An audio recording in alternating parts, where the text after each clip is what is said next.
I'm 5 years older than Elias. So, when he turned 28, I was already 33. He once told me that age would never be an issue between us. But later, he said to his friends, I don't know why, but ever since Nora turned 30, she just feels a bit dirty to me. After that, he found a lover who looked somewhat like me. He gave me his love and her his passion. He thought he had everything figured out. Until I handed him the divorce papers.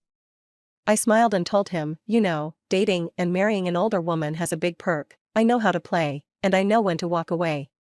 Sometimes, a woman's sixth sense is just that sharp. When Elias was in the shower, his phone rang. A local number, with no caller ID. I picked up. I said hello, twice, and asked, who's this? There was silence on the other end before they hung up. Just a few seconds of quiet, but it felt like a mutual understanding. The caller knew who I was. And I sensed something was off. So, I unlocked Elias's phone. Through the number, I found the person on his social app. A girl with a soft, cute anime avatar, the username Little Peach. No notes, notifications turned off. Their chat was clean, with only one unread message, I miss you. Just those 4 words made my heart clench. I thought, Elias is probably cheating. My hand holding his phone suddenly went weak. I clicked into her profile feed. Her cover photo looked like herself, hair in a bun, pouty lips, radiating a youthful energy. She was undeniably pretty. I didn't look too closely, just took a quick photo with my own phone.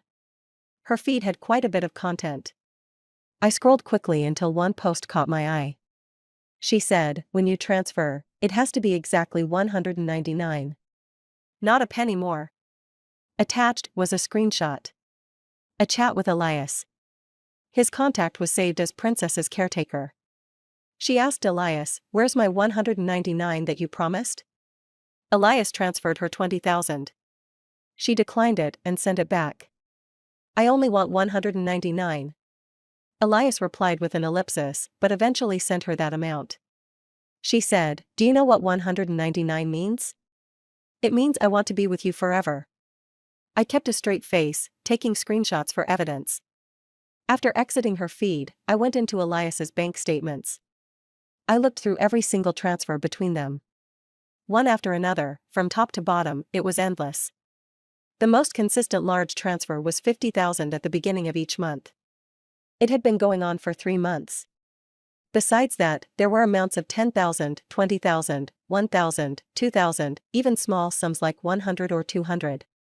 Including some symbolic numbers, $199, $520, $13, $14.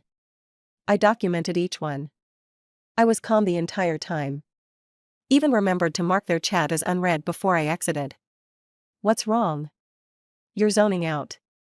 Elias came out of the bathroom, drying his hair, looking at me curiously. I snapped back to reality. I looked up at him. He was wearing only a towel, with broad shoulders, a narrow waist, and a chiseled 8-pack. Elias kept himself in great shape. People even envied me for it, just look at him. With that face and body, unless he commits a serious crime, what's not forgivable? And he's so loyal to you. I used to think Elias was devoted to me, too. But now, it seems that was just what I believed. Oh, by the way, you got a call earlier. They hung up without saying anything. Maybe you should check? Probably a spam call. Don't worry about it. Elias took his phone with a natural expression. He tossed his towel into the laundry bin and reached for his pack of cigarettes. I'll go smoke on the balcony. Because I don't like the smell, Elias always smokes outside. It turns out, he didn't actually go out there just to smoke. After a short while, he came back in, getting dressed as he spoke to me. Babe, I have to go out for a bit, don't wait up tonight. What's going on? Ford's machine is having issues, screen flickering and freezing. I need to go check on it. If it gets too late, I might stay over there. Is he going with you? Yes. So convincing. Facts, reasoning, even a witness lined up. I nodded. Stay safe. Elias left in a hurry. I stared at our wedding photo for a long time. I really couldn't understand. Why? Why would Elias cheat? And that girl? Who was she?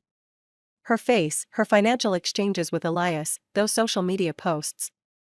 One by one, they flashed through my mind. Then, suddenly, I remembered something. I quickly took out my phone.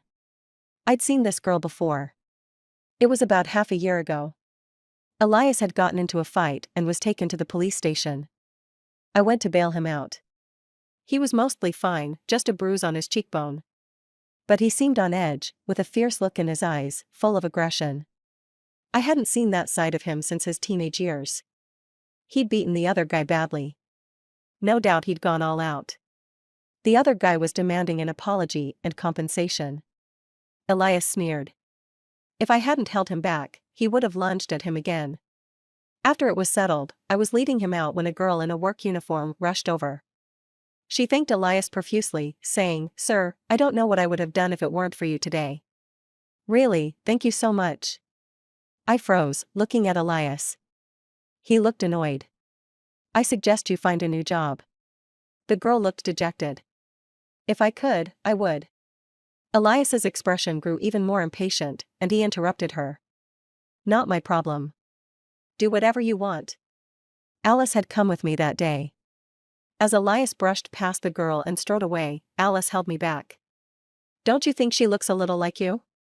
I laughed, thinking she was reading too much into it. But I couldn't help glancing back at the girl.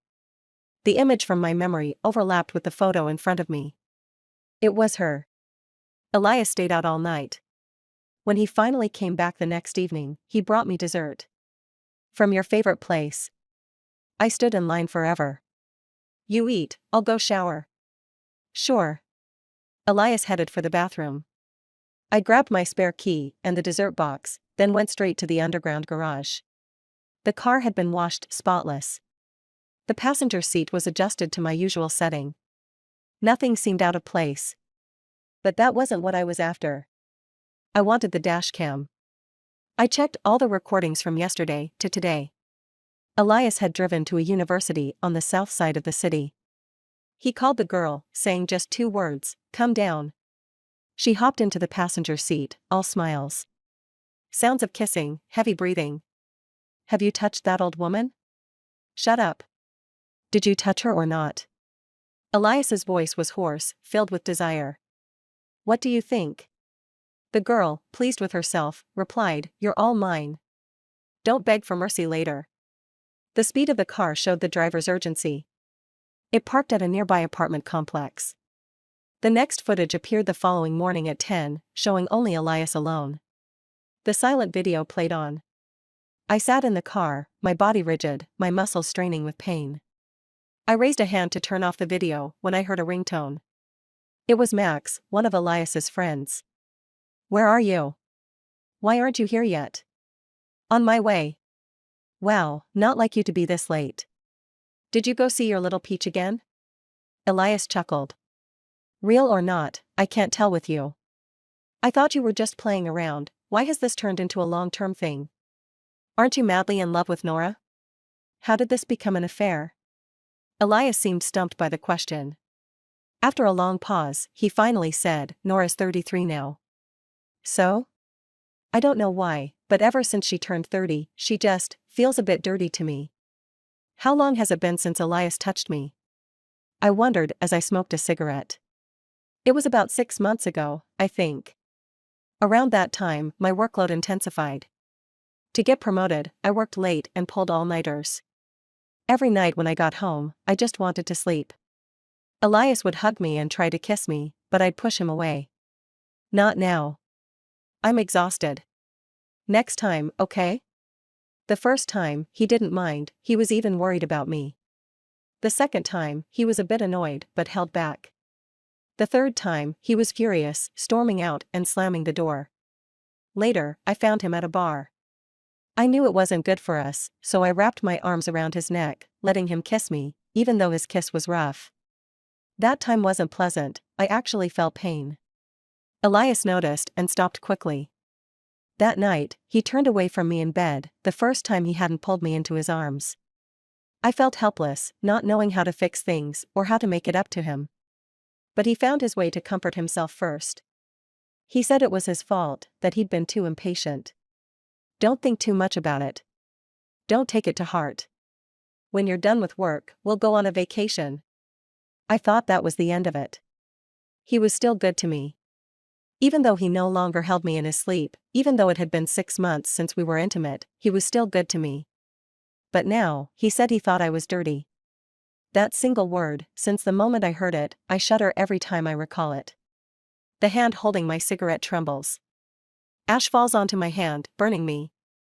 But it doesn't hurt nearly as much as that one word did. Elias called, asking where I was, and why I hadn't come back yet. I said I was taking out the trash and would be up soon. He just murmured an okay. Then I'm going to sleep first. By the time I went back up, he was already asleep, lying on his left side near the edge of the bed, leaving most of it open for me. I didn't get in bed. I just sat by the edge, staring at his back all night. The year I met him, he was 18 and had just come to the city. The rebellious kid had secretly applied to a school far from home. When he got his acceptance letter, he left, bringing nothing but a backpack. His brother was worried about him and asked me for help, asking me to pick him up at the station. He doesn't have any money, and the school isn't open yet. Let him stay with you for a bit. He's a stubborn kid, so if he annoys you, just knock some sense into him. I thought Henry was ridiculous. Even if Elias was young, there was no way I'd let him live with me. I was already planning to rent him a place. But he looked so pitiful, and he was just too well behaved. When I picked him up, he was squatting under a big tree, hugging his bag like an abandoned puppy. He obediently followed me home. Before I could suggest he find his own place, he was tugging on my sleeve, pleading, "I'm really well behaved. I'll cook, clean, just don't make me leave." I couldn't help but laugh, thinking he was making it up on the spot. But he really did cook for me every day, and he'd ride his little electric bike to pick me up from work.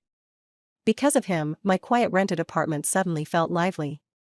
My days didn't seem as rushed anymore. We lived under the same roof for a month. Later, I bought him some belongings and sent him off to school. At first, I thought it was just a brief period in my life. But then he told me he'd chosen that university just to be close to me. He said he'd seen me once when he was 16. From then on, I became all he hoped for. This man, when he was just a boy, had offered me his whole heart. I'd fallen for him. But now, he wants to take it all back. And I need to pull myself out of this pit, too. I want a divorce. What? Elias cheated on me. What? Wasn't he on a business trip? I chuckled, a business trip, with his lover. Early in the morning, my words left Alice stunned. Hold on, let me get this straight. You're saying Elias cheated, and his business trip was just him running off with her? How did you find out? I tossed my phone to Alice, where Holly had just posted on her feed this morning. In the photo, Elias held his suitcase in one hand and Holly's hand in the other. She happily captioned it, "Off to elope." I'd only added her as a friend on a whim, but she accepted. Whether she knew who I was didn't matter. I told Alice, Elias is gone for 3 days. Can I have the divorce papers ready by then? Alice's face darkened. I'll handle it personally. I nodded, adding, don't tell Max. Alice is Max's wife. It took them a long time to be together, and I met her through Elias. But we became friends in no time. Fate is funny like that. Some people stay strangers, while others feel like old friends. I won't say a word. Actually. What is it? Alice hesitated, then shook her head. Nothing. We'll talk later. Do you need me to stay with you? I declined, giving her a wry smile. I've got a 10 a.m. flight. I'm going on a business trip. This is adult life, fitting in grief when you can. I handed Alice photos I'd taken from Elias's phone and the backups from surveillance cameras, along with an inventory of our assets. The only silver lining was that we didn't have children. Alice worked quickly. By the afternoon of the day I returned from my trip, she had the divorce papers ready. Even if he's at fault, he's not going to leave empty-handed. But I'll do my best to get you as much as possible. I opened my mouth, but Alice cut me off. Don't say you don't want it. He's at fault, so he should pay. We can even reclaim the money he spent on his mistress. Mistakes need consequences. I gave her a small smile and hugged her. Yes, I'll take it. I didn't say I wouldn't. Thank you, Alice. She gently patted my back. It's no big deal. It's just a divorce. I'm here with you. That night, Alice drank with me, one glass after another. We talked about the past, the future, our dreams, our regrets. We drank until we passed out on the carpet. The next morning, my alarm woke me. I took a day off and put on some light makeup. Even if I wasn't feeling great, I had to face the day. I was going to see Elias. Thanks to Holly's constant updates, I had a complete record of their 3-day itinerary. They rode roller coasters, soaked in hot springs, and went bungee jumping. These were all things I'd never done with Elias. He loved the thrill, the adrenaline. But I couldn't handle that stuff. He once begged me to go bungee jumping with him, a tandem jump. He called it romantic. He even wanted a wedding photo shoot like that.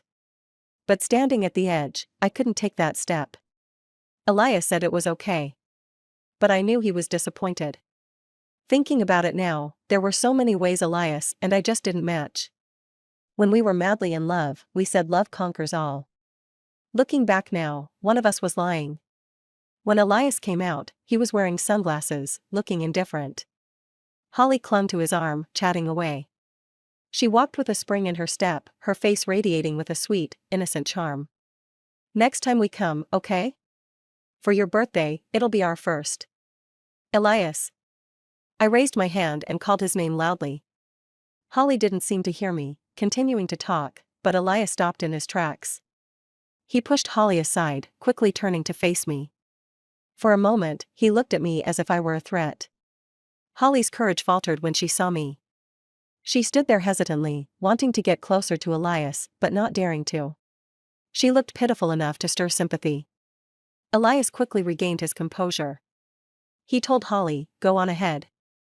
Her head shot up in surprise, her lips trembling with hurt, her eyes filling with tears. She didn't want to leave. So, I decided to play the good guy. Come on, let's go together. It's hard to get a ride here. Elias frowned, speaking sternly to Holly, "Are you leaving or not?" Holly was so startled, she took 2 steps back. I frowned as well. I said, "Come with us." Holly was quite something. In this situation, most people would have bolted. But she actually followed us. I walked in front, Elias followed behind me, and Holly trailed behind him. Elias opened the passenger door, intending to sit in the front seat. I stopped him. "There's something there. Take the back seat, it's not nice to leave a young lady sitting alone." Elias looked at me with a blank expression, though his eyes flashed with repressed anger. He gave a mocking snort, shut the door with a bang, and climbed into the back seat. The tension inside the car was suffocating. I broke the silence. "Miss Holly, Elias and I have something to discuss. Would you like to stay with us, or shall I drop you off at the university?" Caught off guard, Holly looked flustered. I. Elias cut in sharply, "What exactly are you trying to do?" I glanced at him through the rearview mirror. His expression was dark and impatient, and I could see he was angry, holding back his frustration. And yet, I felt a strange sense of satisfaction. The smile on my face grew. "Miss Holly, what are you studying?" "German." I raised my eyebrows in surprise. "Same as me?" "I have a friend teaching at your school." I mentioned a name and asked, "Do you know them?" Holly's face changed, and she answered weakly, "Yes, that's my advisor." I chuckled. Well, what a coincidence. In the end, I dropped Holly off at her university. She hurried out without a backward glance. I turned to Elias, "Where's the place you're renting around here? Let's go up and have a chat." Elias kept his eyes on me, gritting his teeth as he spoke. "What exactly are you trying to do?" I put away my smile. "All this was to disgust you. Now, let's talk about the divorce." In the end, we didn't go to his rented place. We stayed in the car. Elias lit a cigarette, saying nothing. Since I first mentioned divorce, he hadn't said a word. I kept silent too. On this whole journey of purposely irritating him, I felt a bit deflated now. Disgusting him, I realized, disgusted me as well. I took a cigarette out of my bag and lit it. How long has it been? Elias asked, his voice slightly hoarse. What? You've been smoking, for how long? I was 5 years older than Elias. When he was still in college, I had already started working. Back then, my new job was stressful, and I picked up smoking as a habit. It was Elias who made me quit, saying, "It's bad for your health." He'd say, "I'll buy you candy instead. And, if you're really stressed, just hit me, but stop smoking." In the end, I did quit and hadn't smoked in 7 or 8 years. But because of what happened, I started again. If he wanted a specific answer, I thought back and said, "The day after you didn't come home, after spending the night with Holly." Elias's hand shook. The cigarette he was holding fell onto the leather seat, instantly burning a small hole. He hastily brushed it off, but it was too late. Still, he stubbornly tried to smooth out the spot, pressing harder each time until his emotions got the better of him. Finally, he kicked the car door in frustration. He said, "I can't fix this, can I? And you're not going to forgive me, are you?" "No." He let out a bitter laugh and held out his hand. The divorce papers. He didn't even look at the contents, flipping straight to the last page and signing his name. "I won't go back to that house. I'll come by later to pack my things." After that, he got out of the car without hesitation. Holding the door, he spoke into his phone, "Come on out, you're not staying at the university tonight." "Yes, I'm at the front gate." Ending the call, he shot me a mocking glance. "When you're ready to finalize the divorce, just call me. You're frustrated, aren't you? Like punching a pillow that won't push back?" That's exactly what he wanted. I smirked and downed my drink. I know. Maybe I hadn't realized it at first, but now, I fully understood. Elias had always been someone who prided himself on being untouchable. To him, his attitude was, "I'm not wrong. And even if I am, what are you going to do about it?" I knew him well. I had anticipated his reaction. Yet, despite being prepared, his indifference still stung. My hand holding the glass trembled slightly. I thought he'd at least apologize. We always hope that those who wrong us will truly repent, as if that's the only way to ease the pain they caused. Otherwise, it feels so unfair. From his 18th year to his 28th, 10 years. Those were my 10 years, too. I'd gone from being a bystander to being pulled deep into this. He was the one who drew me in. When he loved me, he showered me with sweetness. When he no longer loved me, he left me to bleed. The least he owed me was an apology.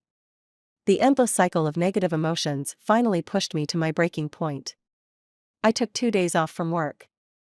I stayed home, nowhere to go. I cried, cursed, and broke down. But in the end, I calmed down. All it took was a phone call from my boss. He said there were adjustments to the contract data and to update it quickly. I opened my laptop and threw myself into work. 2 hours later, I sent over the revised contract. The client's manager is coming next Wednesday. You're coming with me? Sure. After finishing, I sat back on the sofa, suddenly feeling a bit lost. Was it really that painful? Elias was my own choice. No one forced me, no one threatened me. So, for everything that happened after, I should take responsibility. If I was willing to gamble, then I should be willing to lose. So, Nora, can't you afford to lose? No. I can handle the loss. 4 days after signing the divorce papers, I called Elias. He answered slowly, his tone flat, "What is it? Do you have time tomorrow? Let's finalize the divorce." There was a brief pause on his end. "I'm on a business trip. We'll do it when I get back." "How many days?" "Not sure." "Elias." I pressed, "I need a time frame. You have to give me one." "I already told you, I'm not sure." Elias's voice rose, laced with impatience. "I signed the divorce papers, didn't I? Are you worried I'll run off?" 2 days. What? I'm giving you 2 days. If you're there the day after tomorrow, we'll handle this quietly. If not, I'll make your affair public." The line went dead the moment I finished speaking. I could imagine Elias's rage. He'd probably even throw his phone. I didn't care if he was truly busy or making excuses. I only cared about ending this quickly. What surprised me was that Elias actually showed up at my door the next night. "Why did you come?" "I need to ask you something." "What is it?" Elias looked at me, then gave a bitter laugh. "Am I not even allowed inside anymore?" His sarcasm made me frown. "Just say what you came to say." Elias's expression darkened. "Nora, this has gone too far. No matter what, this is between us. You shouldn't be picking on a young girl." "What are you talking about?" "You're denying it?" Elias sneered. "Can you honestly say that Holly losing her scholarship has nothing to do with you?" "Holly? Who?" A deep voice spoke up. Elias froze. "Henry?" Henry stepped out from behind me, looking at Elias with a blank expression. "Who's Holly?" Elias looked at me, then at Henry. "What are you doing here?" "It's my turn to ask, who's Holly?" "It's none of your business." "Are you going to tell me, or should I find out myself?" Elias's lips tightened into a thin line, stubbornly refusing to answer. I sighed. "All right, go inside. I'll handle this." Henry started to say something, but I cut him off. "This is between Elias and me. Stay out of it." After a tense moment, Henry finally returned to the room. I let out a deep breath and looked at Elias. "I don't know anything about Holly. But if you had any sense, you wouldn't be here blaming me. If I really wanted to get her, I'd have sent out your affair photos and proof that you're supporting her." "Elias, I just want a divorce. I'm not interested in causing trouble." "You? An affair? Supporting her? Divorce? You're cheating? And you two are getting a divorce?" I looked at Henry speechlessly. "Can you stop eavesdropping?" Henry ignored me, his gaze fixed on Elias, eyes intense. "Speak," he commanded harshly. "This is between her and me." "It's none of your business," Elias retorted. "Oh, none of my business?" The words had barely left Henry's mouth when his fist landed on Elias's face. "You scumbag." Elias wasn't one to take a punch without returning it. Even though he knew he was in the wrong, he fought back. I watched the two of them brawling and shut the door without expression. I didn't know when they stopped or left. The next day, I arrived at the office to finalize the divorce at precisely 8 a.m., took a number, and waited for Elias. About 10 minutes later, Elias showed up. He sat down next to me in silence, looking defeated, his face bruised. Soon, our number was called. I stood up, but Elias suddenly grabbed my wrist. In a hoarse voice, he said, "I lied to you that day. I didn't go to her. We've already ended things. She called to tell me she lost her scholarship, and I knew it wasn't because of you. I was just happy, finally, I had an excuse to go find you. I never wanted a divorce. I never thought of leaving you." His voice grew lower, almost choked. I've never been able to handle Elias crying.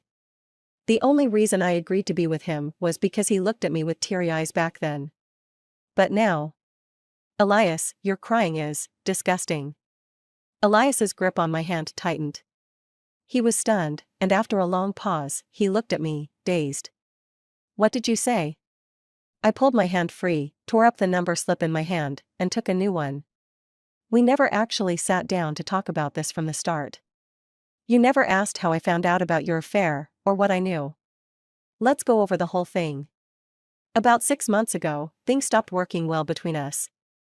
You were moody, and when you went out drinking, you met Holly.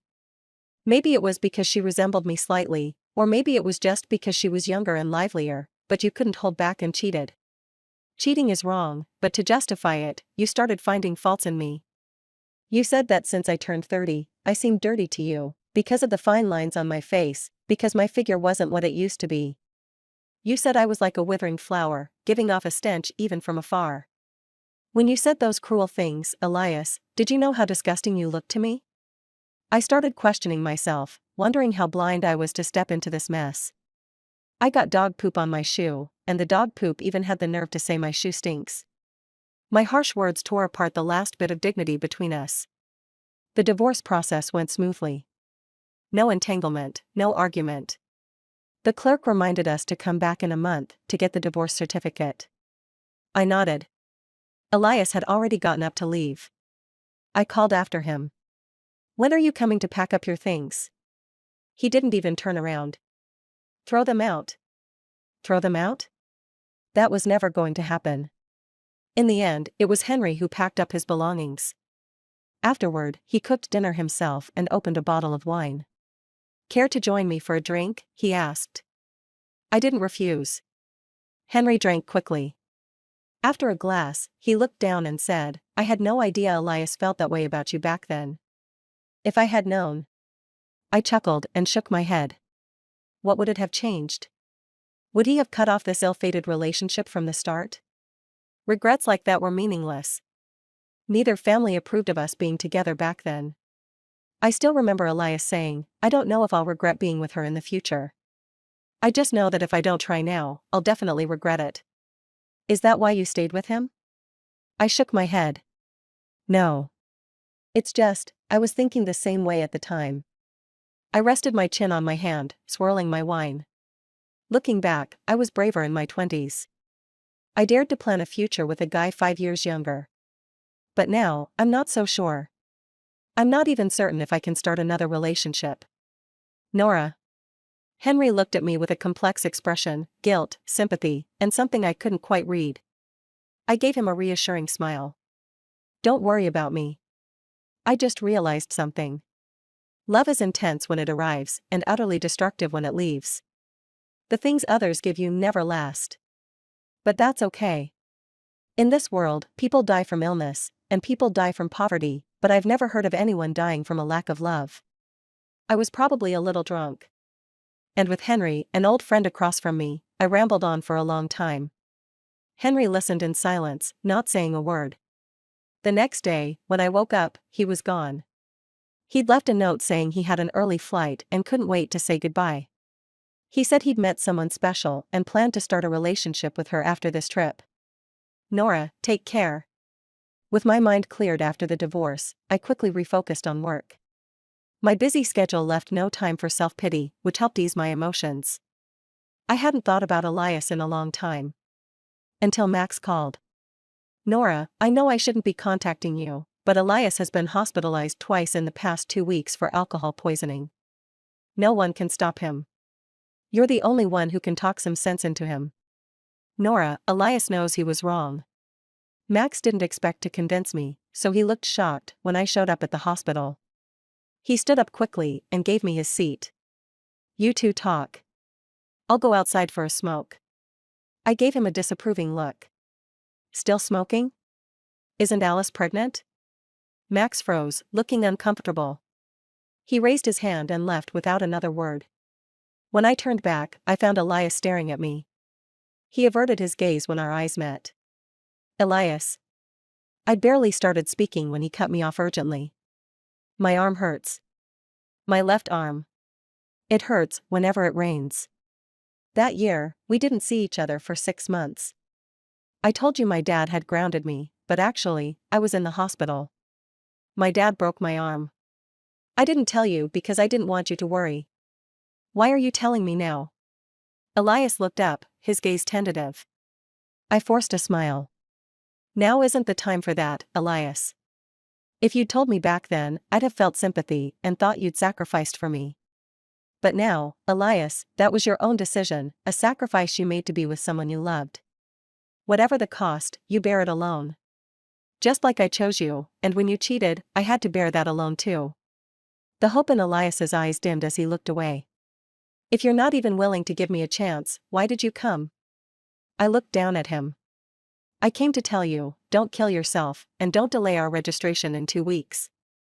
Elias, I want a divorce, not a funeral. He growled, do you really hate me that much? I didn't look back. If we switched places, wouldn't you want to kill me? I walked away decisively. Max looked frustrated. I got her to come here. Can't you just let down your pride and talk? Elias scowled. Stay out of it. Even if I die, don't call her again. Max sighed. Die? What future do you have left? If you really want her back, why put up this front? I've never understood, how come you're so calm with everyone else, but you act like a kid around Nora? Elias turned his head toward the window, refusing to respond. He didn't know, either. He wanted to talk things out. He wanted to humble himself. But in front of Nora, he just felt wronged. He knew he was at fault, yet he still felt resentful, as if Nora was supposed to accept him unconditionally. Elias was panicked. Ever since he'd seen her at the airport, he'd been in a state of turmoil. He wanted to do something, anything, yet he knew nothing could change things now. Nora would never forgive him. Cheating with Holly was a mistake. Trying to cover it up afterward was just as wrong. So, when Max confronted him about it, he got a bit defensive and angry. In his frustration, he ended up saying some harsh things. But as soon as the words left his mouth, Elias regretted it. He repeatedly warned Max not to spread his words, or they could no longer be friends. He even started feeling uneasy about facing Nora. He felt ashamed, like he wanted to sink into the ground. Elias understood that this broken relationship deserved to be discarded. But he was still deeply afraid. Holly had come to him more than once, crying and saying that Nora was bullying her. I got a summons from the court, demanding I return the money you gave me. You gave it to me, why does she get to demand it back? Elias, are you just going to let her treat me like this? Elias found it somewhat amusing. Nora had always been that way, she never let go of a grudge and remembered every slight. If Holly hadn't falsely accused her, Nora might not have even thought of asking for the money back. Just as Nora said herself. If she really wanted to mess with Holly, she could have gotten her expelled. Holly still wanted to be with Elias. She figured that since he was divorcing, she could naturally take over. But she didn't realize. Elias could be with anyone, just not her. She was a reminder of his reckless, indulgent past. What she and Elias had done together was a stain. No one keeps stains around. The money was long spent by Holly and couldn't be returned. Elias was the one who had to cover the hole she'd dug. He told Holly to stop coming to him, otherwise, he'd be the one chasing her down for debt. Furious, Holly stormed off. Before leaving, she slapped him across the face and called him a hypocrite. Elias took it. He accepted the slap and the accusations she threw at him. After he was discharged from the hospital, Elias threw himself completely into his work. It was the only way he could numb himself. Until the day of the final sentence came. He didn't delay or hesitate, he obediently followed Nora and signed the papers. Nora seemed in great spirits, as confident and bold as ever. Elias watched her leave. Then she suddenly turned back. Elias, how about an apology? The hand Elias had in his pocket trembled. He opened his mouth but couldn't get the words out. Nora looked slightly disappointed and turned to walk away. Elias suddenly took a step forward. Nora. I'm sorry. Nora stopped in her tracks. She raised her hand and waved as she strode off. This time, her departing figure seemed lighter than ever. End.